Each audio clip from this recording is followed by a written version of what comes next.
Hello viewers, welcome back to another episode of AKC Capital's financial podcast series. This month our theme is smart saving and debt management, and today's topic is good debt versus bad debt. Know the difference. Debt often gets a bad reputation, right? But the truth is not all debt is bad. Some debt can help you build wealth while some can hold you back financially. For example, 50 lakh rupee home loan that helps you own a appreciating asset is very different from a rupee 5 lakh credit card balance carrying higher interest rate charges. Today we will understand the difference between good debt and bad debt with practical example. Joining us today is AKC Capital's founder and director Mr. Aditya K. Chopra. Welcome Aditya. Let's start with basic question. So my first question to you is, what makes good debt versus bad? So, thank you team for that question. I think it's a pertinent question. What's the difference between a good or a bad debt? Fundamentally, debt is usually taken to either help you earn higher income or to create value. If one of these or both criteria are taken care of, it's a good debt. Let us take some examples. If one takes a education loan, say at 9%, and it helps you increase your income earning capacity from 4 lakhs per year to 10 lakhs per year, then it's a good choice. It's a good debt. Similarly, the other example I can think, which is very common in India, is perhaps one took a home loan, say at 8.5%, and it helped to purchase a property which is also appreciating in value, let's say 5 or 7% annually, then it's a good choice. So what could be the other side of the spectrum? I think the most common thing I can think about is credit card usage. It's very common in the United States, developed world, and in India it's also catching up. So if you're taking a credit card debt or any kind of loan on credit card, which has an annualized rate of interest at 42%, and you're using that for your shopping expense, then it's a very bad choice. The other example I can think of is a personal loan, say at 15%, which perhaps you utilized to do your yearly vacation, then that's a bad choice.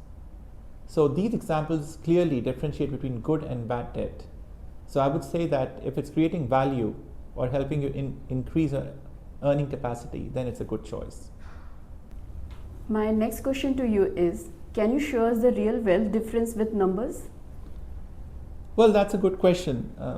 I think the perfect example I can think of is, let's say a person who's taking a home loan. So let's say if an individual took a home loan of 50 lakhs at 8.5% rate of interest for over 20 years. So the property, let's say, appreciates to 1.2 crores to 1.3 crores over time. So definitely the wealth created is roughly 70 lakhs and you've generated that income. On top of that, obviously when you've taken a home loan, you also paying interest on that home loan. So today, as per current income tax laws, you can claim interest as a deduction of up to, let's say, 2 lakhs per year. That roughly translates to savings of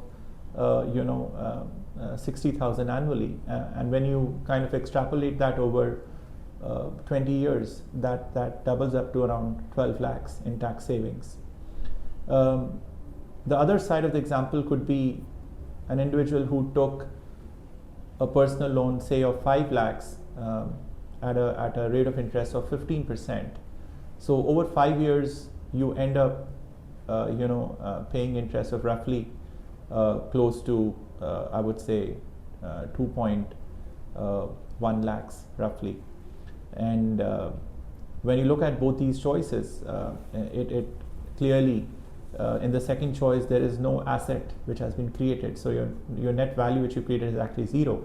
So when you take the difference between these two choices, obviously you see there's a difference of 84 lakhs on the positive side over 20 years. So it really boils down to the choice you make end of the day.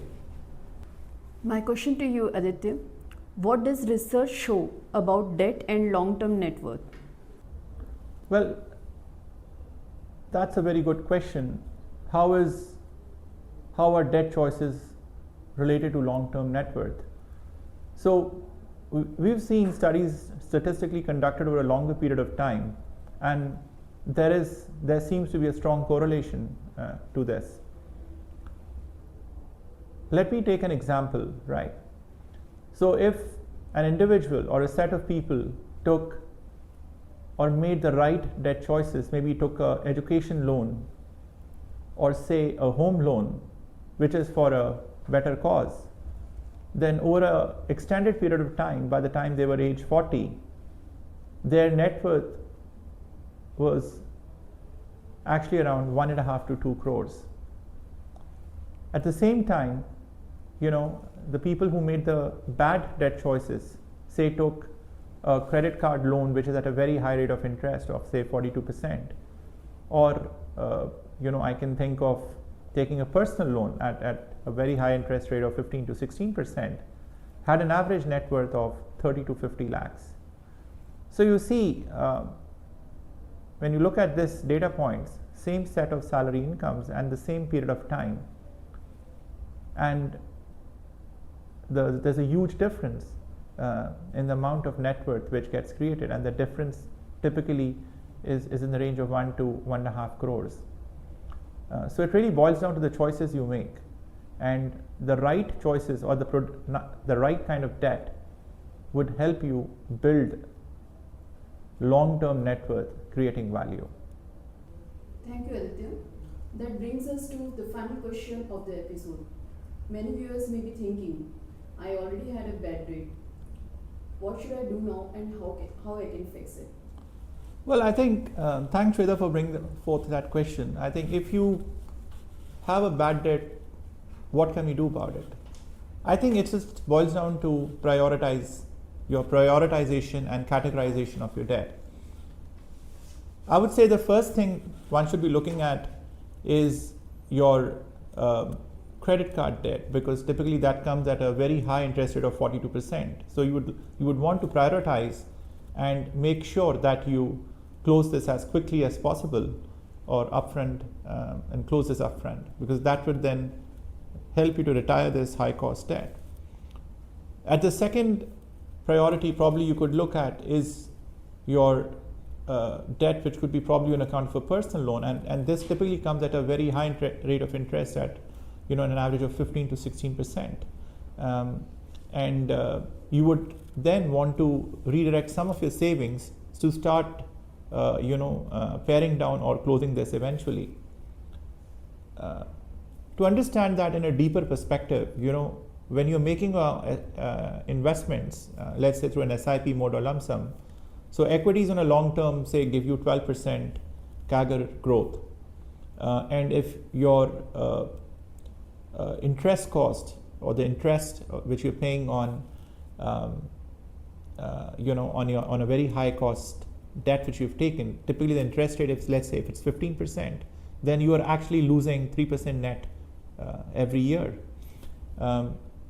To put that in perspective, let's say if you were to pay 1,000 rupees towards a high credit card debt which is at 40%, that actually guarantees you savings of approximately 420 rupees annually, and that is something which even an equity fund wouldn't guarantee. So I think these are some of the things which would help. It's just about prioritizing the payments, looking and retiring the high cost debt. Just these simple steps can go a long way in your financial planning journey.